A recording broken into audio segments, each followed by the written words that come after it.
Hi internet people, Riverdale this week involved a confirmation, which is something I literally never expected in a Riverdale episode ever. I had never assumed the Catholic Church would make an appearance in an episode of Riverdale, but it did in the weirdest. Okay, so I would like to point out, as we begin this video, I was raised Catholic. I have been confirmed in a Catholic church.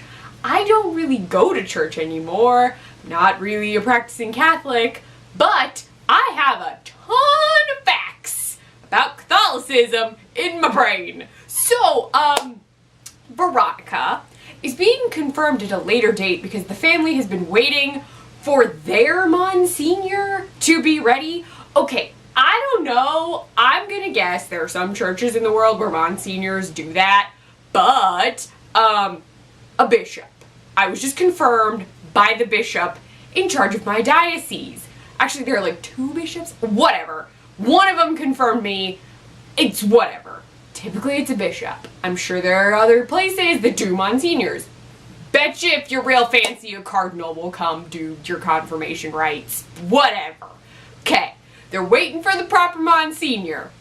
Archie, working for Veronica's dad with his internship, which is really, he's just running errands for the mob at this point, which is hilarious because he figures out that Veronica's dad is a mobster. I'm just gonna jump all over the place with this episode, no lie. Because of the confirmation, my brain is a scramble of things.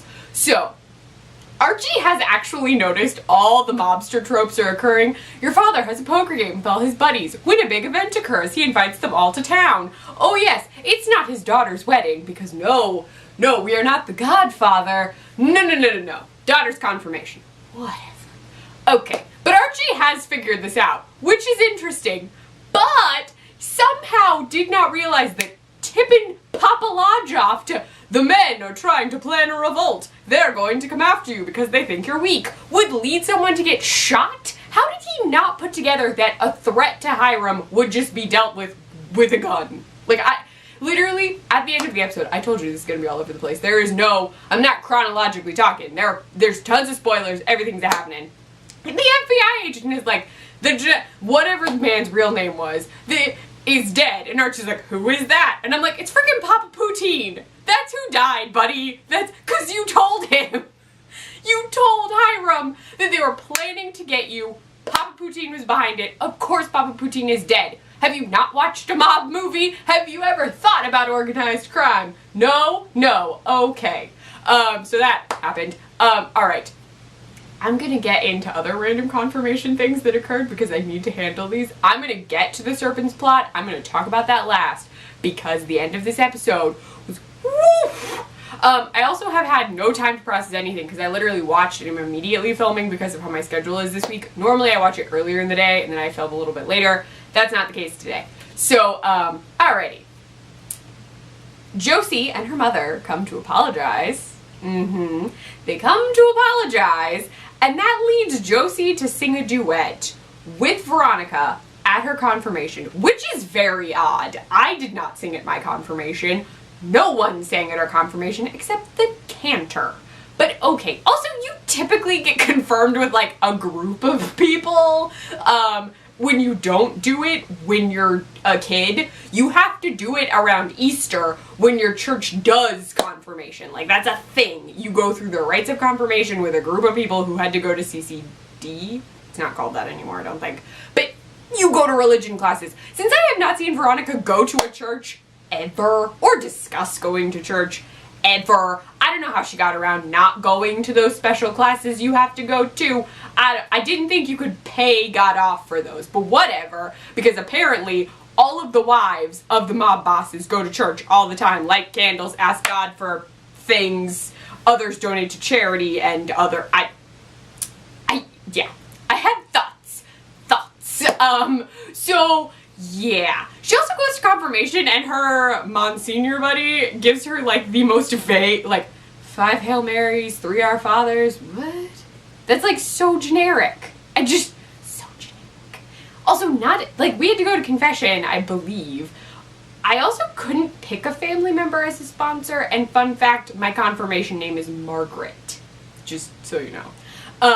There's so many things. But she and Josie, I got so off topic. Veronica and Josie do a duet together from the Cruel Intentions soundtrack. They have her say it's from the Cruel Intentions soundtrack, and I went, Cruel Intentions? Really? What? Like, it was a nice drop. I liked it as a reference. It was humorous. I was like, okay. But anyway, they do the confirmation. On top of all the random things that occur at this confirmation, one, Veronica is wearing a dress with a giant back cutout and no sleeves, which in no way was allowed in my Catholic church. I had to wear sleeves. I could not show cleavage. And my skirt had to come down below my knees. Which is not a problem for me because I'm frequently pretty covered up. But literally, I saw Veronica's dress and I was like, ain't no one gonna let you get confirmed in that! Ain't none is going to cover you up! What are you doing? Also, when she told the girls what they could wear to the church, she says dresses and veils optional. 1965 is the last time a woman was forced to wear a veil in a church. Vatican II was passed. See, I told you fun facts you didn't need to know. Or maybe you do need to know. After Vatican II, women no longer had to wear veils in church. They were deemed like a thing you didn't have to do. Before Vatican II, yes, you had to wear a veil on your head if you were a woman. This veil did not have to be fancy. You could freaking put a tissue on top of your head and you were fine. But no veils. None of those girls would have had to wear veils. Also, you don't have to wear a skirt to church. I have not worn a skirt to church. I don't even know the last time I wore a skirt to church. I once wore sweatpants to Easter Mass. Sweatpants. No one cares what you wear to a Catholic church. Just say. They might be a little snippy, but it's okay. And I had a lot of thoughts this episode. I'm so sorry. This happens every time I watch something where I'm like, I've been raised Catholic and I feel so awkward right now. Do they not have at least a lapsed Catholic on hand who could set this up? I mean, fine. Having her get confirmed late works as a writing it works as a thing because she can't get married. It's the only other Catholic thing I can think of that she would do. But anyway, just random. So that happens. Veronica also tries to tell Archie a bunch of stuff about the Sodale project, and he shuts her down because he doesn't want to tell the FBI agent about it. And I was like, Archie, I want to know. I need you to know so I can know. So there's that. There's that happening. For Jughead, the head is missing from the statue. The sheriff comes, then informs him the mayor sent an order to shut down the trailer park because of the statue thing, because the governor apparently reamed her out. He doesn't tell her all of this. Actually, Jughead goes to confront Mayor McCoy. I'm sorry, my nose is running. It is freezing in this room. So then the snake charmer reappears. Penny's back.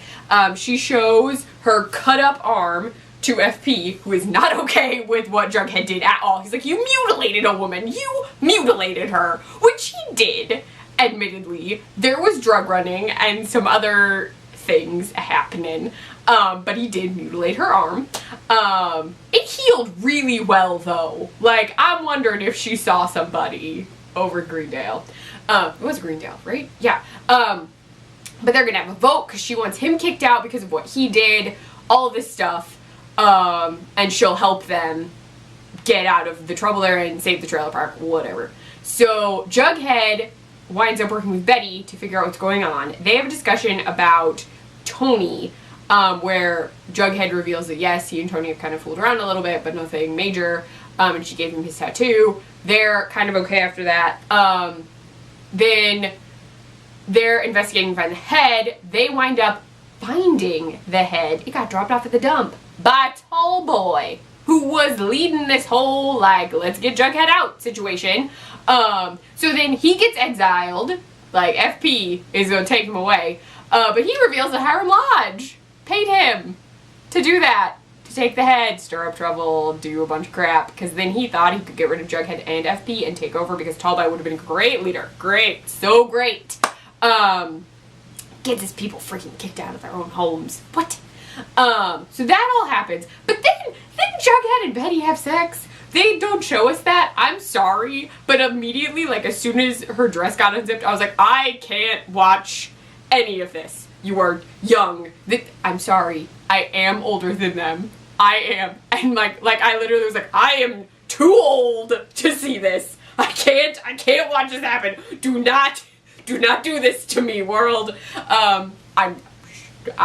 I'm sure it was great. Betty was smiling. I didn't need to see it. I was totally okay with that.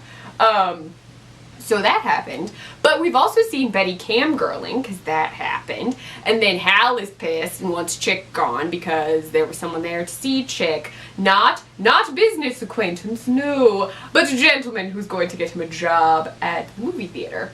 The Bijou. Yeah, the Bijou. Anyway, so that happened. But then Alice and Chick are having dinner together and no one else is there, and there's a knock upon the door. And then a man appears with bleach blonde hair who looks real shady, who asks for Chick, and then that's the end of that scene. And then Betty comes home and is asking where people are. There's a lamp unplugged, and we find Alice wearing rubber gloves mopping up blood because bleach blonde boy is dead. Dead! And Alice is just like, did you lock the door, Elizabeth? What? Has Alice cleaned up a crime scene before? Has Alice had to do things like this before? Did Alice kill him? Did Chick kill him? I don't know. Ah! Oh my gosh, there was so much. I can't. Oof. There was organized crime, murder, straight up murder, and espionage. I feel like espionage. We're going to call it espionage. But yeah, no. Let me know what you thought of this episode in the comments below. Also, you can tell me that those Catholic facts you now know are pointless to you. That's fine. But I needed to get them out after that episode. But yeah, let me know what you thought in the comments below or over on Twitter. I am at ClefNotes. You can find me on my blog, clefnotes.wordpress.com, right for the Nerdy Girl Express, thenerdygirlexpress.com, and or in their Snapchat, the Nerdy Girl EXP. Bye, Internet people.